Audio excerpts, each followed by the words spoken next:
Welcome to Beyond Reality, hosted by author, publisher, and fringe researcher Rich Wheeler and Wild co-founder and cryptid researcher Gary Spikes Jr.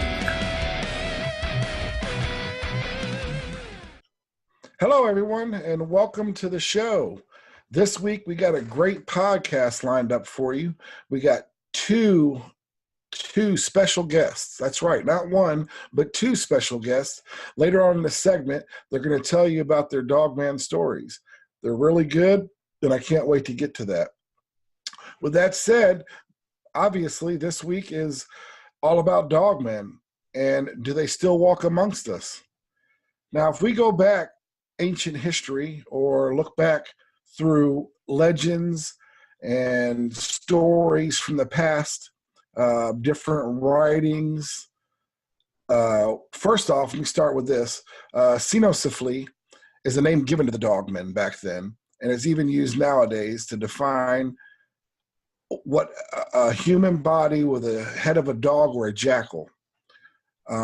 It comes from, it's taken from Greek through Latin, and basically they had human intelligence, human bodies, obviously with hair, and dog-like or jackal heads or features. They're all throughout history, thousands of years. You go back, there's story after story. Some of them line up with multiple different cultures. I'm going to say that we can take them as far as, it goes back to Sumerians. We have ancient Egypt, obviously. We have Greece with their Greek mythology or tree of gods. They talk about dogmen or the Cynocephaly a lot. Cynocephaly. China as well. The medieval East, Europe, Serbia, Hungary. The list goes on. We found so much doing this research about it. Go ahead. I'm sorry. I was just saying, definitely, yeah, you got on a roll, a good roll. In doing this, I've got to mention it, and then I'm gonna let Rich get back at it. You know, me being a cryptid, this is kind of my area, and being Bigfoot and Dogman, Rich blew my mind when he was doing this research, and I was doing another side of it. And came and overloaded me with all this information, and I got to thinking and got to doing a little digging. You know, dogmen is actually more. Here we go, Rich. More prevalent, yeah, more documented, and within the writings of the ancient cultures than any other cryptid, even like vampires, Bigfoot. You know, it's crazy the amount of documentation in history and legends of this thing. Rich has got so much information, and one thing that he was mentioning a while ago that got me. I'm not even going to try to pronounce that Cynocephaly or however you say it. Here I am, the redneck. We'll say dogman. That's it. It stretches from literally the central area where man has come together. Egypt, everybody knows Rich, you know what I'm talking about, the biblical beginnings of man. You know that. Sure. All the way. It seems like it stretches from there, just like man's trek, they say, on the populated earth, all the way up through Eurasia, Eurasia, all the way across into North America. It's literally like dogman and mankind has walked together, whether in one sense or the other, throughout history. And Rich, I'll let you take it back there. Sorry, I didn't mean to interrupt you. No, man, that's good, dude. That's why we're here, man. We're a back and forth show, and we're here to have fun and just feed people some information and research. I know a lot of people don't like the word, but it just depends on how you look at it. Dogmen, they're known, like you just said, in mythology and legend for thousands of years. Yeah. One of the most prevalent cases for dogmen was during the medieval East times in Europe, where there was reports through the Greeks reported dog races that were living in the mountains, dog races that were in India, and the Greek traveler Megasthenes, I think is how it's pronounced, hopefully. Sounds right, yeah. He claimed to know about a dog-headed people in India who lived in the mountains, and they communicated through barking, and they would wear various animal skins of the wild animals that they would hunt, and they were basically hunter-gatherers and stayed to themselves through that story. There's other stories that they're cannibalistic. There's other stories that they weren't, that they helped people. There's good and bad stories all throughout history about it. So, you know, I kind of picked and choose what I thought was relevant, as I always try and do, and, you know, give you guys a little bit of back history on it. And like I said, you know, seek your own truths. We're here to entertain you and to give you information. Now, there's also the story of the Argonauts. And basically, that was a war between the Argonauts and the Cynocephali, or dogmen, that took place in what's considered now modern-day Serbia or South Hungary. Yes. Or Hungary, however you want to say it. That's a noted story. Now, whether it's a Greek legend or another legend, you know, I don't know. I know it was written about. I know, as you can see, the painting behind me, these are paintings from history throughout the years.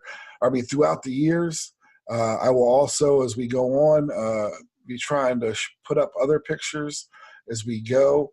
You know, they were prevalent. The dogmen were even in the Christian worldviews during the medieval times, which I thought was really fascinating. I had never really delved into that. But there was a legend that put St. Andrew and St. Bartholomew among the Parthians. And it presented the case of the abominable, which was the citizens of the city of the cannibals, whose face was like that unto of a dog. And after receiving baptism and their blessing, it was said that he was released from that spirit and that doggish aspect. Really? Yeah, that's crazy, right? And there's many other stories. Saint Christopher, who's one of the most noted saints, he's always been depicted in different pictures with dog heads. Which I thought was pretty fascinating. It's just wild that he has been told to be larger than life anyways, almost giant-like. I'll just throw a couple quotes at you real quick. I know in Genesis 6:12 it says, "And God looked upon the earth, and behold, it was corrupt, for all flesh had corrupted their way upon the earth." Okay?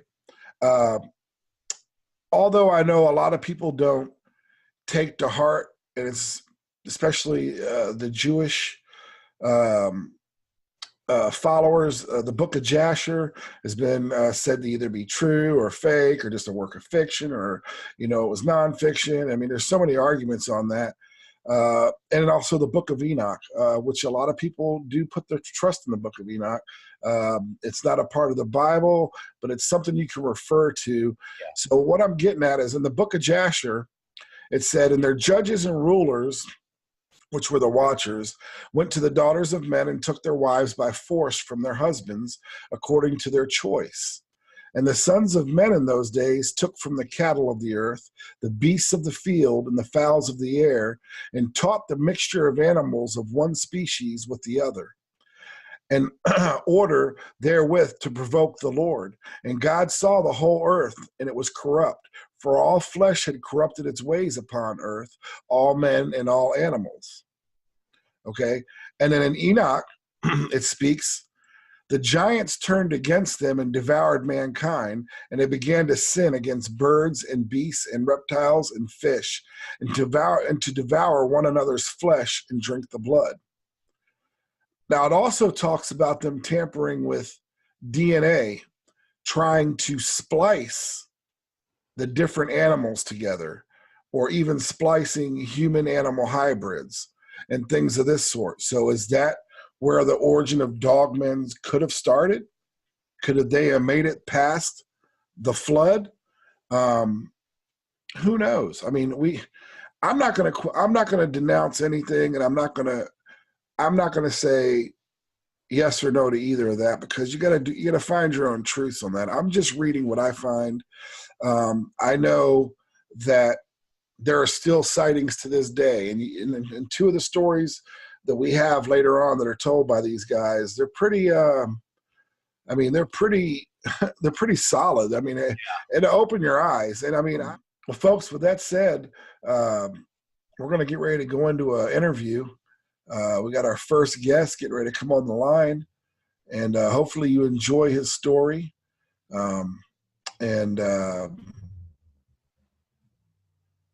If Junior doesn't have anything else to say, we're going to get him on the line. Actually, I do, but I'm not going to tie it on it too much. Just give you an idea. Of course, everybody knows we're in Oklahoma. Both of these guys that we're going to interview are their experiences was in Texas. But, you know, everybody, when you think of Rich mentioned Michigan and Wisconsin, when everybody thinks of modern day Dogman, they think of Michigan, Wisconsin, all up in there. Well, Oklahoma has a lot of sightings. Just want to mention a couple. In 1986, there was an encounter in Tribby, Oklahoma, seen by 4 different individuals and reported on 3 different newspapers. Of all things, down around central Oklahoma, Pauls Valley, Oklahoma, Dogman was reported by 2 individuals. I guess one was following the other in a car, and it ran in between their cars, which I don't understand that unless it comes to what maybe wanting to be seen. But it was seen. This was on a period of multiple nights. There was a consistency of it running across the same area on the road, and that was in 1989 in Tulsa and Owasso area. Multiple sightings through 2008 through 2018 by multiple people. There are, matter of fact, so many sightings in that area. There has been another podcast series of over 14 episodes of just those sightings. So they're definitely here. I mean, I can't believe, you know, I was always into Bigfoot, and I was like always searching for reports. Man, maybe I should have been searching for Dogmen, because man, these things are throughout like we're saying, throughout history all the way up until now. They're almost commonplace now. It's like you see a number of Bigfoot sightings in an area, you know, this high on a graph, and then you've got Dogmen are up here. And it's funny, they kind of seem to coincide with each other. But yeah, these interviews coming up are going to be fun. They're going to be interesting. I'm looking forward to it. In saying that, I'm going to let Rich run us right on into them, and we'll get with it. All right, man. I think first up was Joe Jullian, and we're going to get ready to call him here in just a second, and we'll go from there. So, our first guest of the night on our Dogman podcast, and that's Joe Jullian. Did I pronounce that right? Let's enjoy everything that he has to share with us tonight. Yes, I am ecstatic about getting Joe on. Folks, I'm going to give you a little background on Joe. Joe is the assistant director in Texas in the Jevening Research Group. I think that Mr. Well Jevening does not need any introductions. Anybody that knows cryptid knows Mr. Well Jevening. Joe has been in the field with me quite a bit. We've had some experiences. He has had a lot of experiences in Houston. He in the South Houston area, stretching all the way up to North Texas and to Falk, Arkansas with me. He has been searching for this cryptid that we call the big man of the woods, or boogers, or Sasquatch, or Bigfoot for about 7 years now. I have personally been out with him. He's had some great experiences with me, and brought a lot of knowledge to me in the past few years. So we're going to bring him on and just interview him and get him to talking a little bit. We might slip off into the Bigfoot side of things because of the simple fact that a lot of times cryptids, as in Dogmen and Bigfoot, seem to cohabitate with each other and seem to kind of run. When you hear stories, a lot of the times they're what's the word I'm looking for? Misinterpreted. Sometimes you might be thinking you're seeing a Bigfoot, but yet you're seeing a Dogman, or vice versa. So, Right. Joe, I'm gonna let you take it away, brother. How you doing? I'm doing good, man. I'm glad to be on with you guys, and and I really appreciate the fact that you guys thought about me. So thanks again. Absolutely. I think about you all the time, brother. Yeah. Dude, I think about you too, man. I've told you, off air, I love you like a brother. I really do. When you get in a situation like we do in the woods, you build a bond. We always called it the brotherhood of the Bigfoot, but it's almost like a military thing too. You're out there in the sticks and you spend a lot of time together. I guess where we'd like to get started is I'd like you to tell about your first experience, man. That was quite a story. I don't know which if I just told you about my first one, but I'm gonna try to go back as far as I can to think about what experiences I've had. I don't know which ones I've told you. Are you thinking of one in particular? I was thinking of the one where you was a teenager. No, I never had. I might be getting you mixed with Jacob. I'm sorry. You might be thinking about Jacob. Yeah. Well, I'll tell you what. Why don't you just start walking through some of your most interesting encounters, and then our memory will come back, I'm sure. Okay. Yeah. One of the I've been doing this, about 7 years. When I first started going out, I had no idea what I was doing. And I don't mind telling people that I had no idea. I was just going out, walking in the woods. I hunted and fished and camped and hiked, all that stuff with my dad. He taught me a lot of stuff, of course. And so I figured if anyone could find a Bigfoot, I could. So it was a lot of trial and error, and hanging around different people. People like Lupe. He told me a lot of stuff and taught me a lot of stuff, and so I'm thankful for him too. And then meeting Will, and Will just kind of really gave me that extra push, but. Even before I started really talking to these guys, I was going out there with my family, and which I stopped doing after a while. Once I started realizing, I was kind of putting them in danger. Like I said, I didn't know what I was doing. Yeah. But I was walking out there, and I'm just gonna say this person I'm no longer with.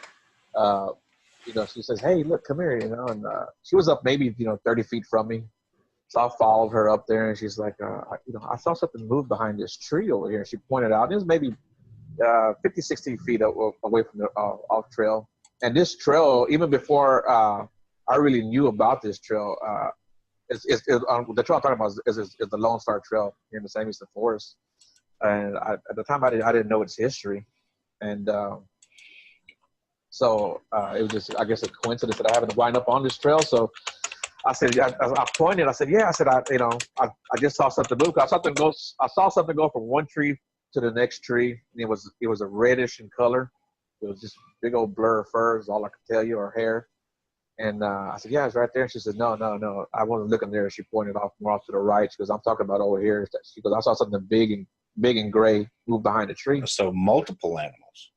Yeah. Wow. And the thing about that is that there's actually been a big gray one spotted in that area and on that same trail. And so me and my brother-in-law walked over there. We looked around. We couldn't find anything. And when we came back, and I asked her again, I said, "Are you sure it was right there?" She goes, "You know what?" She goes, "When you and my brother-in-law Patrick, when y'all walked over there," she goes, "I couldn't even see you because the brush was so high, was so tall." She goes, "Whatever this was," she goes, "it was much taller than the brush." Was that over in the big thicket? In the San Eastern Forest, north of Houston. Okay, yeah. It's kind of, some people consider it the big thicket. I guess they're all connected, but yeah, she said it was much taller than me or Patrick, and I'm 5'8", and she said she couldn't even see me in the brush, wow. And that she said that if it hadn't moved, she wouldn't have seen it. She said she was just kind of scanning the woods. She said she heard like a limb crack or break. And I caught her attention, and she looked over there, and she was kind of scanning the wood line, and she saw it move behind that tree. And she said, when she saw it move, she said it was big and gray. She said it looked like it was covered in moss. And Really? I said, so it had moss on it? She goes, no, that's just its hair looked like moss. It was gray. And Wow. I've heard that quite a few times from that area. But I have a question for you real quick. I want you to finish your story there because it's very interesting. When you say the gray hair, now most dogman stories you see, they're usually darker, a deep brown or black. With you guys spotting one with the gray hair, do you think that's just its fur tone, or maybe that it was an older, it's been around longer or more mature? I'm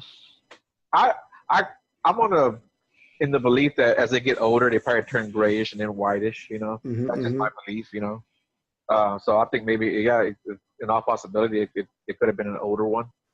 Okay. And like I said, I saw that bright red one go from one tree to the other. It was definitely something, because that also was, I didn't realize how tall it was until I came back and I looked out over the brush and I realized, that she couldn't see me. So whatever that bright red one was, it was almost like an orangutan color. Everyone says it, but yeah, that's what it was like. But I say it was a brighter orangish red, and it went from one tree to the other and it disappeared. One thing I wanted to reiterate on is me and Joe have hunted Bigfoot for a long time, but especially in this area. How far was you from the Lone Star Trail, Joe? I was right on the trail. Yeah, I was on the trail. Yeah, especially in that area. I was wanting to express to the folks, I think a lot of the times they're so closely, I mean, some people might disagree with me on this, but in eyewitness sightings, I think a lot of times we're not for sure. Myself, I had never even believed in dogmen until I met Joe and Jacob. Falk, when we went to Falk, Joe. Yeah. I never crossed my mind, but a lot of the times as cryptid hunters, that's the reason I say I'm a cryptid hunter anymore. I think some of the things I've seen might have been dogmen, because learning more about them and their actions and the way they do. Yeah. And just like with him seeing this right on the Lone Star Trail, they have been, both animals have been, or both cryptids, have been seen down there. You never know. It's just like that track that you sent me, last week, the week before last, Joe? Yeah, probably last week, yeah. I sent that to a good friend of mine that's with Bigfoot Outlaws. And I don't want to mention this. I'll tell you his name later. I don't want to mention it on the show until I get permission to. But he's a professional tracker, like I used to be. And he said he was leaning more that track might be either a juvenile or a dogman because of the way, the narrowness of it. But I didn't mean to get rambling. Y'all go ahead. Sorry. Yeah, no. That's good information. And all in the same area. It seems like every time I've gone out there, I mean, we've heard wood knocks. I've had stuff thrown at me. Early 2017, I was out there, and me and one of my partners were out there, and we had a stick, maybe, I don't know, 1.5 feet long, and it wasn't very big around, maybe, I don't know, 1/2 inch round. It came flying out of the brush, and landed right there between us. And once again, that's a common occurrence out there. Go ahead, Rich. Yeah. Sorry. No, I was in awe with that. Just to have, I've been hunting, I've been in the woods, I've never been aware of the cryptid, I never had that on my mind when I'm there. And now with all these things that I reflect back on when I hear these stories, there's been times where we've heard the knocks, where I've been just out fishing in the deep woods in Louisiana, up in Illinois, even in Seattle. And you don't really, when I was younger, I didn't think about that. But now, I mean, there was a time when we were fishing and this rock came out of the woods and landed in the water. Mm-hmm. We really never thought nothing of it. We said, that had to be a turtle or something. But turtles don't fly, and the thump they made. But in our head at the time, we're trying to justify, okay, what was that? Oh, it was just a turtle. But now, when you hear these stories that they do, like especially the big man, the Sasquatch, he likes to throw things or let you know that, hey, I'm here. Whereas I think the dogmen, from the research I've had, they're more of a predator. not that they'll attack, but they'll let you know that they're on top of you and that they could have you at any moment. That kind of thing. Like they want to put the fear in you without actually attacking you. Because there's been witnesses with attacks, but usually they just let you know, hey, we're here and we could have had you. More of kind of like putting a fear, to scare you. So I don't know. Yeah, and like on that particular time, we were both armed. If it was somebody playing around, they're asking for it. Because right, I'm not gonna let anybody throw a stick at me in the woods. Mm-hmm. And so I've had that happen. And then in November of 2017, I was really getting close to the end of my divorce, and I was kind of in a bad place. So I just jumped on the freeway and just took off. And next thing I know, I wandered up out there in the Sam Houston, and I was like, well, this is a good place as any to get out and walk. So I was walking down the Lone Star Trail again, and I was kind of had my head down, and I felt something hit off the bill of my cap, and I thought, well, it was something from the tree. Stuff falls from trees all the time, and even a leaf can feel like it's got some weight to it, sometimes. But when I saw it hit the ground, it was a rock, maybe about the size of a quarter-ish, maybe a little bit smaller, and I was like, holy crap, man, something threw a rock at me out here, and but at that time I didn't have anything with me. I didn't have a knife or a gun on me. I just got out and just drove out there, and that was I turned along the Lone Star Trail also. And about 3 years prior to that, maybe 2, I was with my family again, and we're walking down that same exact creek that I sent you that picture, Harry. Yes. That same exact creek. We were walking down it. We were walking down the Lone Star Trail, came across that creek, and I went to the left just to check out the creek a little ways, and I found a track about 5 inches, about 5 inch long. And the guy I was with, I let him talk me not into taking a picture of that doggone thing. I don't know why, but I let him talk me into not taking a picture. Was it a canted track or No. It looked like like a person's footprint, except it was more like a rectangle, more boxes here. And so I was like, he was like, no, man, that's one of those shoes that people put on, those shoes that look like feet. And I'm like, well, dude, this is a little foot, And I said, who would let their kid running out to the woods off trail, down this creek? I think you made a good point, Joe. Go ahead, and then I'll chime in. So we walked down the creek a little further, and I found another footprint, the same size. I figured it had to be the same animal, or at least maybe it was 2 different ones, but I'm thinking it was the same. And I don't know, man, I kick myself every time for not taking a picture of that thing. I don't mean to chime in before you get rolling. The Lone Star Trail, the part of this part of Lone Star Trail is not, it's got a lot of traffic on it, but it is not an easy hike. And if anybody's been to South Texas, I got a funny saying, being an Okie, everything in South Texas wants to kill you. The trees, the bugs, the snakes, alligators, everything. The people don't go walking up down this trail, because I wanted to make a real good point that me and Joe had discussed before. They don't go walking up and down this trail barefooted, because there's scorpions down there, there's snakes, there's briars, everything else.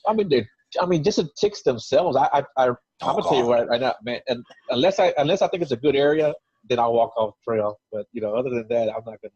I don't like creeping through the woods, especially through thick brush. Yeah. I hate ticks. But snakes get up in those bushes too. And you talk about thick; it's like a jungle down there. You could hide a T-Rex down there and no one would ever see it. Yes. Joe, tell us about Monkey Pond, man. I have to get you on that one. I never been to that Monkey Pond. I went out there one time, and I had a blowout on my truck, and I was going out there with Brandon. As a matter of fact, he was the one to take me out there to tell me where to set up my camp. So on the way out there, because that's an interesting story too. On the way out there, that's where I got you on it. Yeah, so we're going out there, and we're in the middle of freaking nowhere, and I had a blowout on my truck. And I'm just glad that he had his truck, because I couldn't get my spare tire lowered. And so we said, well, you know what? We'll just take the tire off. We'll have to go back into town, which is about like a 40-minute drive. We'll have to go back, get a tire, and bring it back to your truck. I said, okay, no problem. So as we're taking the tire off, I heard pop, pop, pop, pop, pop, pop, pop, pop. A doggone tree got pushed over, you know. And right away I looked at him and he looked at me, and I said, "Was that a tree just now got pushed over?" He goes, "Yeah, it sure was." I said, "You think that was meant for us?" He goes, "I don't know." He said, "I don't know, but let's get this tire off." So we got that tire off real quick, and we headed back to back to town. So you one came back, put it on. That was by that time. Go ahead. I was gonna say, and then at that time it was already getting dark, and he's like, he goes, "Dude, because we can't go out there right now in the dark, because I didn't bring a weapon." That's known to be a crazy area. Yeah. Yeah. Well, and we weren't too far from it, but he's like, "I don't want to go out there." So he goes, "I'll take it to this other spot." I said, "Okay." I guess I was under the assumption that Monkey Pond is where you sent me that audio from. Oh no! That was Kelly's Pond. Kelly's Pond. Okay, I'm sorry. Folks, I apologize. Me and Joe has interacted so much in the past couple of years. We probably sent so much information back and forth. Yes.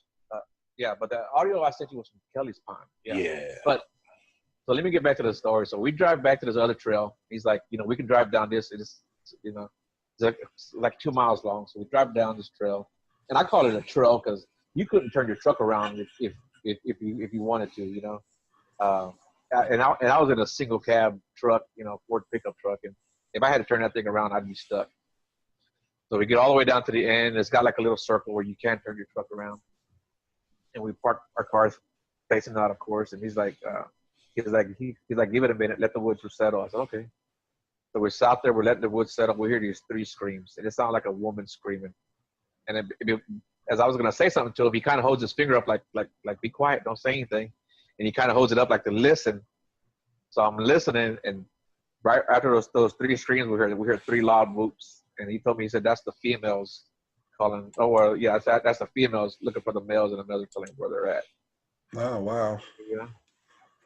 And so we're sitting out there, we're looking, and you can hear stuff moving around the brush. And then all of a sudden you hear something ping off the end of his truck, and it sounded like it hit his headlight, because it sounded like it hit off of plastic. And at that time, we both said, "Yeah, let's get out of here," So we got out of there. That was, and I'm not gonna lie, that was a spooky place to be at, where we were at. In saying that, for the folks listening out here, this is all kind of in the cryptid world, a pretty famous area. And the gentleman that he had actually went out there with, if I recall right, is Brendan Garrett, is it not? Yes, it is. Yeah. Which is a story in itself. I mean, with that, I want to get him on the show. Yeah, man. Yeah. But he's a good guy, great guy. Oh yeah, he's a good guy, man. I like him a lot. He definitely got a lot of stories and to tell for sure. He's got a pedigree too when it comes to. Yeah, man. He's smart guy. And I have a question for you. Now, you guys said when you were changing that tire, a tree was knocked. A tree was physically knocked over and was right next to you guys. Yep. Right next to us. It probably sounded like, I don't know, maybe it was, 30, 40 yards away. But yeah, it was. That to me, that's close enough. That's too close. It was too close for comfort. Let me tell you, as I'm taking those lug nuts off, I'm not even looking at what I'm doing. I'm looking around. He's standing. He's watching my 6, and I'm trying to watch my 6 at the same time. Right. That's wild. I got that lug nut spinning, and I think I took it off on record time. I think I put it on even faster. Right. Yeah, man. How long is that road down in there? If I remember right, it's like over a mile, isn't it? Oh, it's well over a mile. I mean, we were probably down there a good 4 miles, 5 miles, and we hadn't even got to that Monkey Pond yet.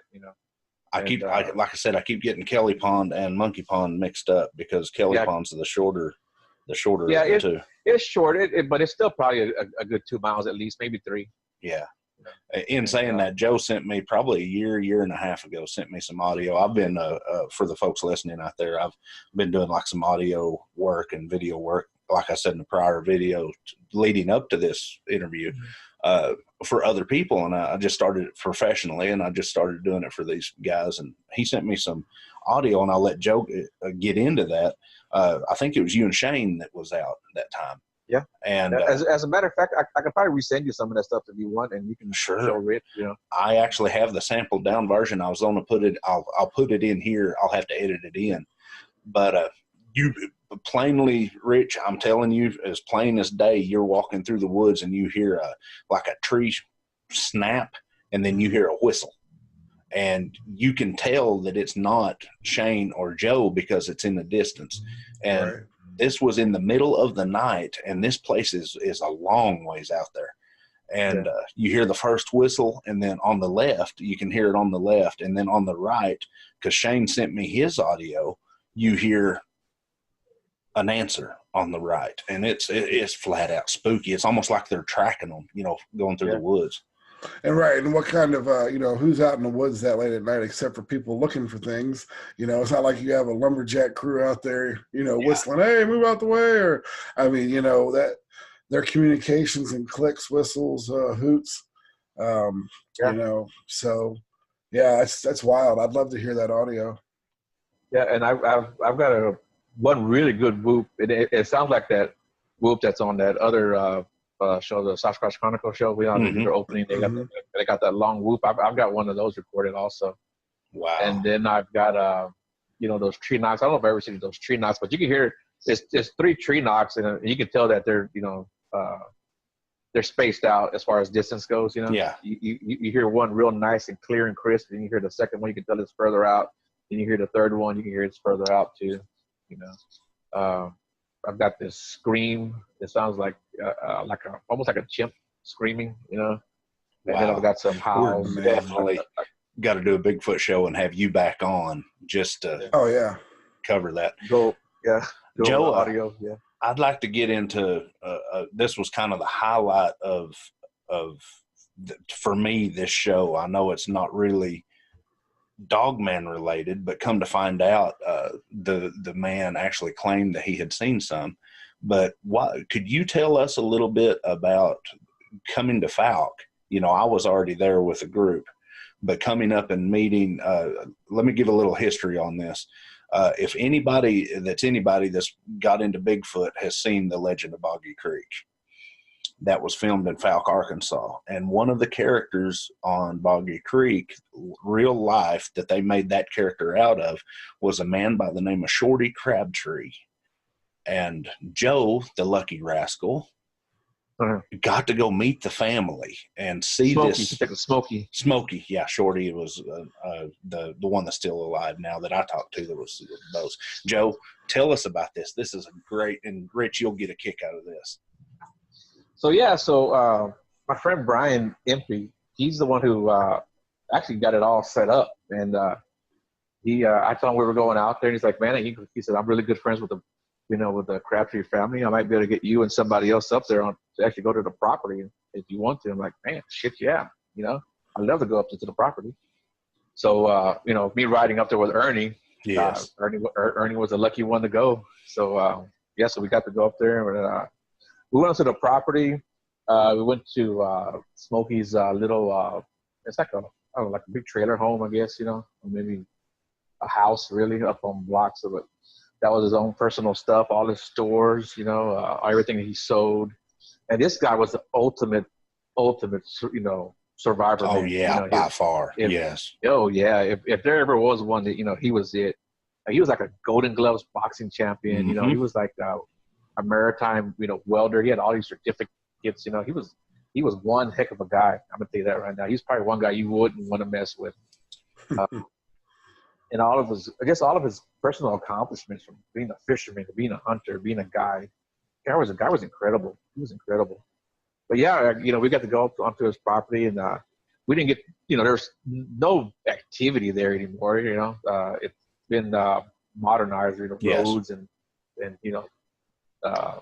telephone poles and all that. But we got to see a lot of the stuff that you see, like in a movie, like his original pickup truck was still there. That was pretty cool. Well, let me correct you a little bit on that. There's no activity on his property, but there's still a lot of activity at Falk. We found that out the hard way. Yeah. You're right about that. Yeah, because there's a major highway that runs right near your property now. And so yeah, that's pretty cool, man. It maybe not necessarily Bigfoot related, but it really was a highlight for me personally.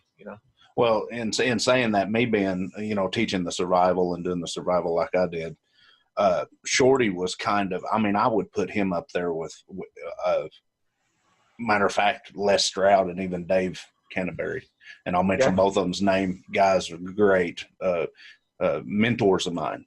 They look at him as kind of one of the originals. I mean, he was like the last of the pioneer trapper. He trapped, he hunted, he fished, he noodled.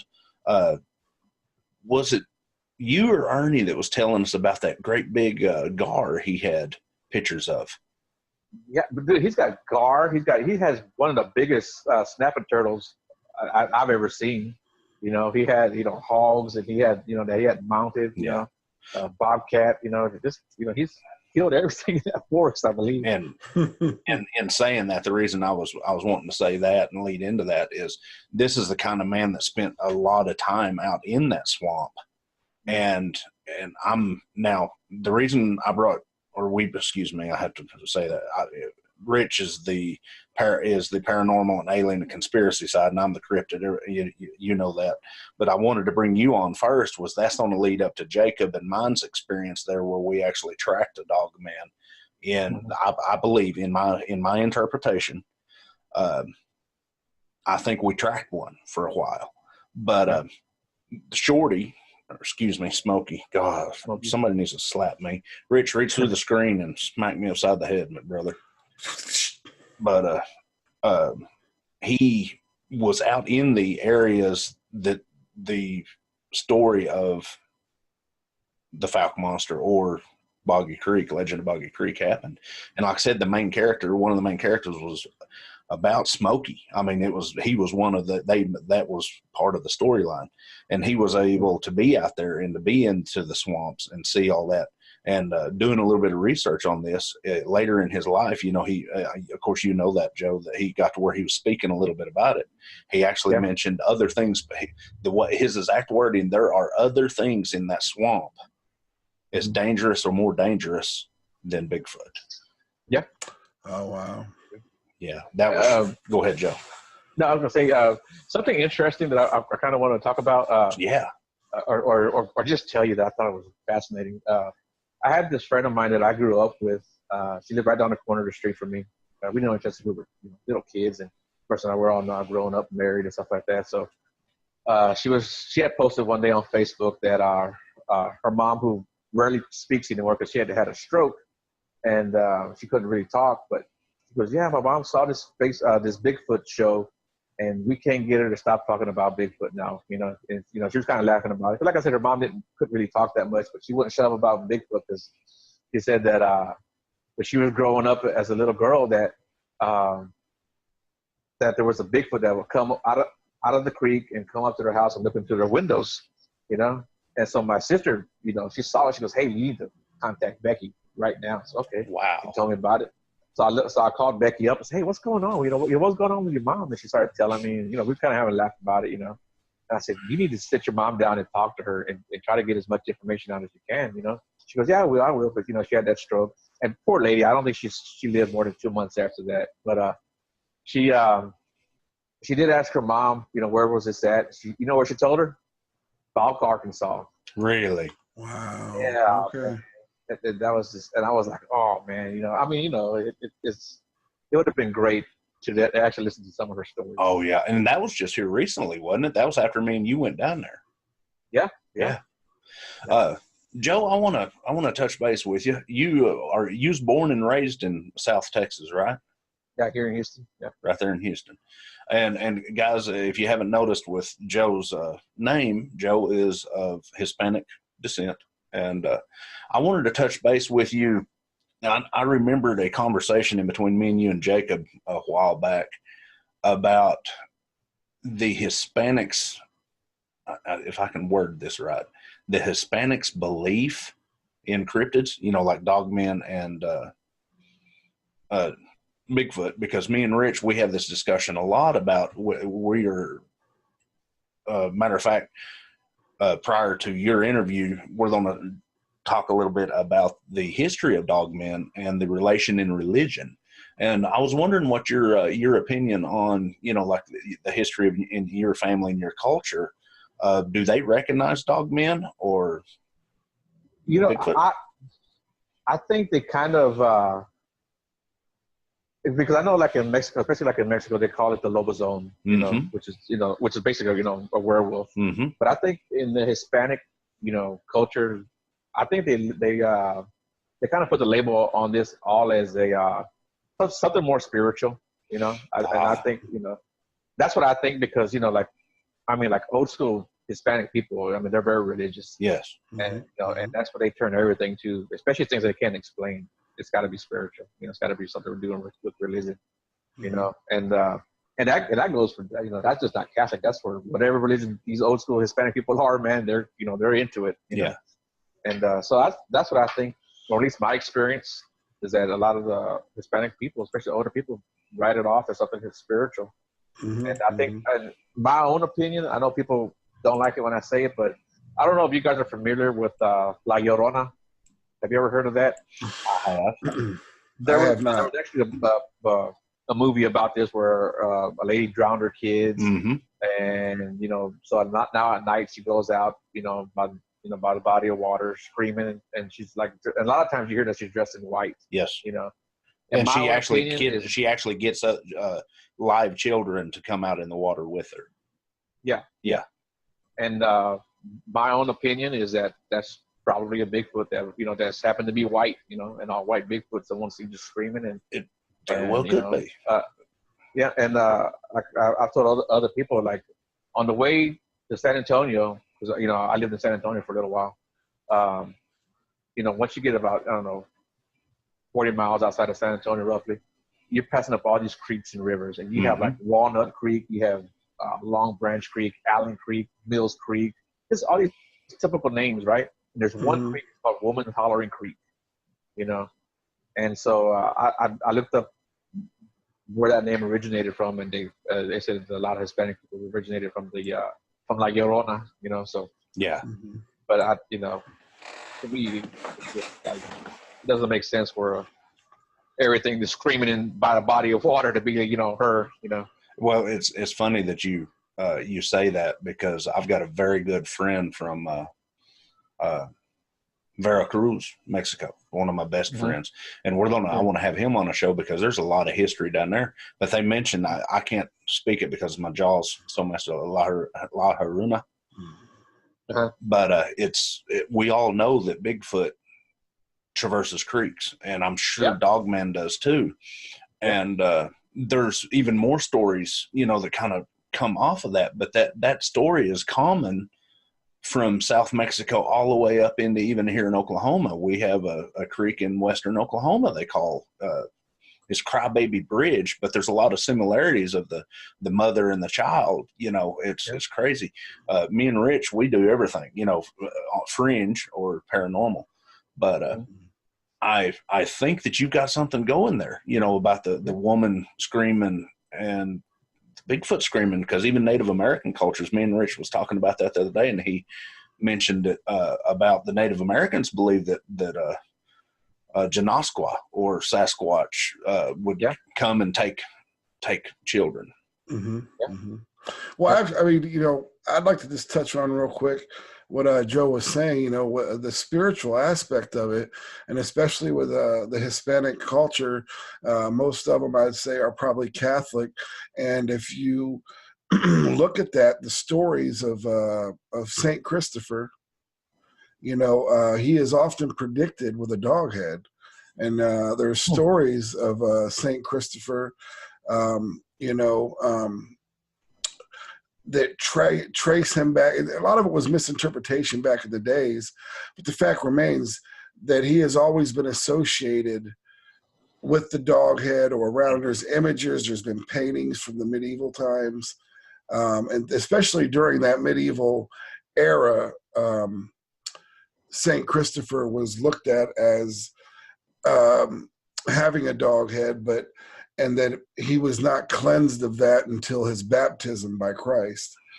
And, but you know, so, I mean, it shows, you know, whether that was just, you know, a mythology behind him or a story behind him, St. Christopher has always been looked at as larger than life, you know, bigger than an average man. you know, and to always help people. And what they try to do is they try to track that back to the Canaanites. And it was a misinterpretation because instead of the Canaanite, they said Cain. You know, they used it, the translated as the word dog when it really wasn't. And then that's how the stigma stuck with it. So I just found that interesting. And also I want to ask, the chupacabra, are they, you know, that's big down in Central and South America as well too. And South Texas. Yeah. And I guess now it's starting to become a thing, you know, like even here in Texas, in South Texas especially, you know, but there was a report here locally. Someone had a picture and they were asked if it was a chupacabra. And it was like maybe the last week or two. It was here in the Houston area because the Houston area news picked it up. It might be online somewhere still, I'm sure. But also, an interesting point I wanted to point out, I don't mean to go backwards, but when I say I was living in the San Antonio area, I was actually living in an area, it was called Universal City. I don't know if you're familiar with that. But it's right there by Randolph Air Force Base. And, you know, we live so close, we could hear them play taps and reveille and the national anthem. We played it. But it was right next to another little city called Converse. Now, they have their own little legend called the Converse Werewolf. But back, I believe it was like the 1880s, this farmer sent his son to go hunting, and he came back a few hours later scared out of his mind. And the father was like, no, you just got spooked or whatever. You need to go back out there and, you know, finish your hunt. But the kid never came back home. And then the next morning or the next day, that farmer goes out with some friends to go look for his son. And they find something eating at his son's body, and they called it a werewolf. You know? And wow. They all took shots at it, but they said it was moving so fast they couldn't even hit it. You know? And as a matter of fact, a friend of mine that I heard it from, I used to work with him. He told me about. He said they told him about that in elementary. You know, he was in elementary school. It's called a Converse Werewolf. You know? Oh wow, interesting. Interesting. Go ahead, George. Sorry. No, I was just gonna say, man, you're full of all kinds of knowledge, man. I've really enjoyed it so far, and I'm glad that we had you on. In saying that, Rich, you know how when we started this, we've just got this thing started. We have talked about, you know, kind of reaching out and making partners in this whole thing. Not partners, but I'd like to, if you wouldn't mind, I'd like to bring Joe in as like a go-to, what's the word I'm looking for? Go-to expert in that area. You know, like if we're down in that area, we can get with him if we do any live shows or something down there, or even have him like come in the future and do another episode, especially if we get on the cryptid side of it. Oh, absolutely, man. I'd love to get down to Texas and do a live remote and have him a part of that with us. And Rich, I've got some paranormal experience too. So yes, he does. Right on. I have seen one UFO, and I saw it up close and pretty. You know, it was probably, I don't know, maybe about 400 or 500 feet above us. Yeah, man. I mean, they're right now. Everything is really ramped up right now on the supernatural side, the spiritual side, and you know, there's a reason for it. And whether you're spiritually in tune in life, in tune with everything, or not, I mean, the fact is, you know, it said, what is this? You know, the quote is, you know, it will be as the times of Noah, right before, you know, Jesus' return.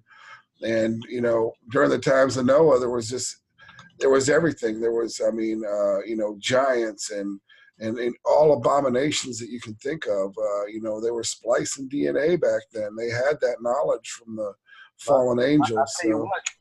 I'll tell you what, we've been getting enough rain down here. I might need to build an ark. Good stuff. Yeah, us too, man. We've had a super crazy last 2 weeks, man. Tornadoes up and down 81, and you know, bridges flooding, and the dam up in Tulsa almost giving way, and yeah, it's been wild up here, man. Yeah. You know, my mom's still trying to rebuild from Harvey. She's still not 100%. Yeah, that was so. I mean, that was devastating when you posted that. I almost lost it. Yeah, it's not good. Water in her house, you know. Another person that we're mentioning this is I don't know if you know who L.A. Marzulli is. but he kind of does the Nephilim and things like that. But his home had burnt down in California. That's where he's from. He's world renowned. He does a lot of the giants and spiritual aspects of things and chasing down the Nephilim. He has books, movies. But what I'm getting at is he relocated. Now he lives in Oklahoma. And he was just talking about last night. He's like, man, I moved from one natural disaster area to another. You know, we lost our home to all the wildfires in California. And here we have, we've been here a few months and tornadoes are already touching down. So it's just wild. I thought that was crazy. Well, I tell you what, guys, it's been with this program I've got, we're limited to like 45 minutes to an hour.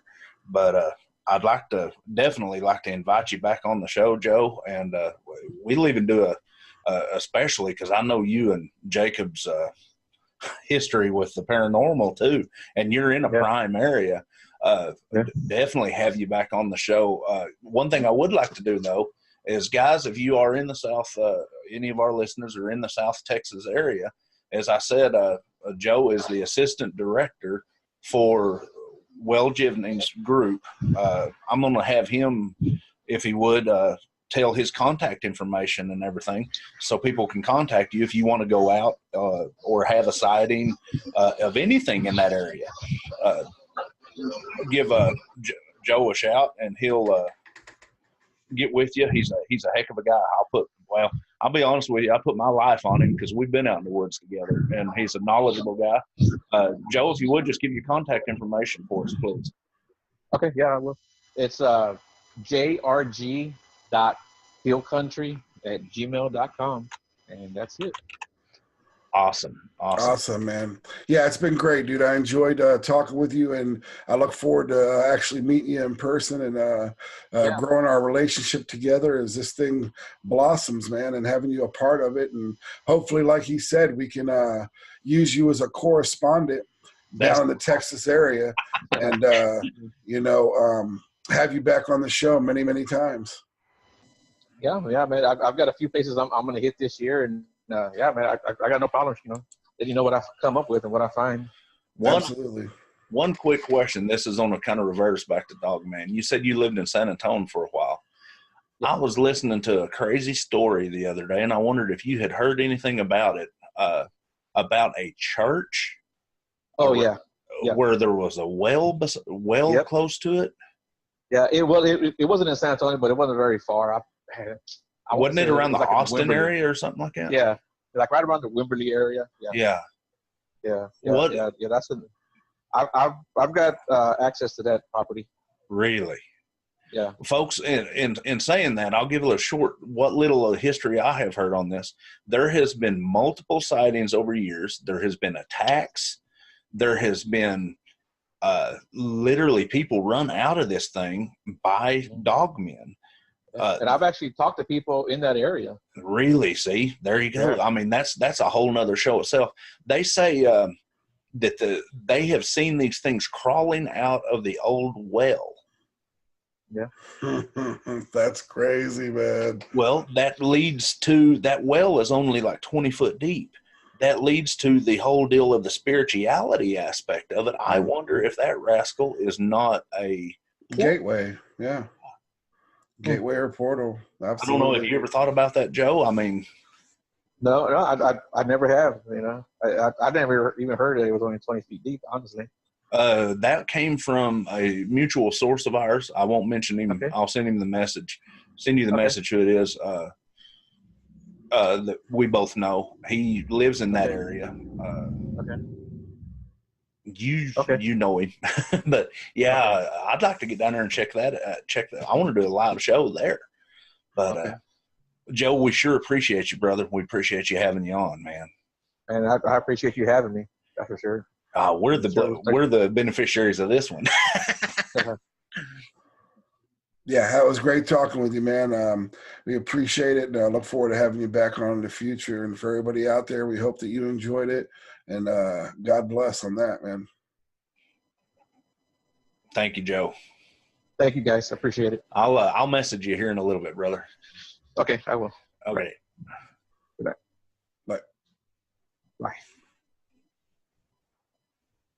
Man, guys, that was Joe Jullian. What a great interview that was.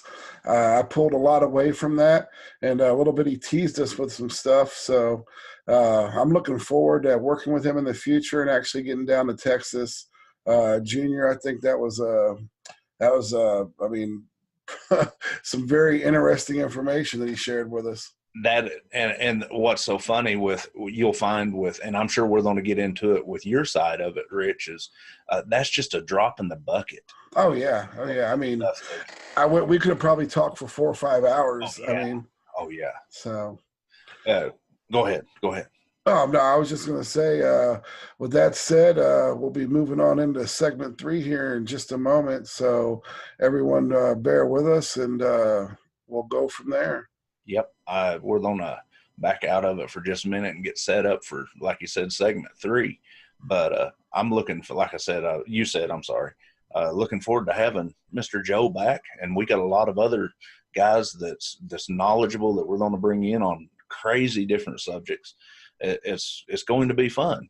We've got another guy coming in here shortly. That's what we got to get set up for, that has a pretty famous dogman encounter that is, he's been on multiple podcasts, and he just happens to be a very good friend of mine. Got multiple stories. We're probably going to have multiple shows on this guy because he's got so many different stories. And then saying that, we're going to jump off here for a few minutes and take how do they say it in Hollywood? We're going to take 5 or something like that. And get set up for the next one. Thank you, guys. Thank you.